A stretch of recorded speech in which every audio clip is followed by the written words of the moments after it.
धारणी तालुक्यातील राणी घाटांमध्ये झालेल्या अपघातातील 5 जखमींना जिल्हा सामान्य रुग्णालयात दाखल करण्यात आले आहे। या जखमी आणि त्यांच्या नातेवाईकांची जिल्हाधिकारी आशिष येरेकर यांनी भेट घेऊन अपघात आणि प्रकृतीची माहिती घेतली। तसेच जखमींवर योग्य उपचार करण्याच्या सूचना देखील दिल्या आहेत।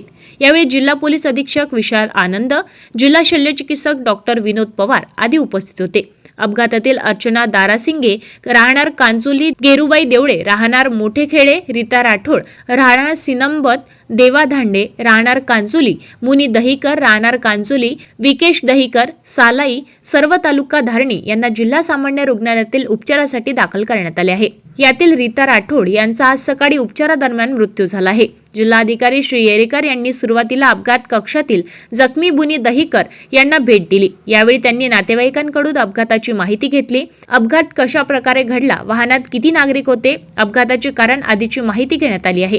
त्यानंतर अपघातातील अर्चना दरसिंगे या गर्भवती महिलेची भेट घेतली।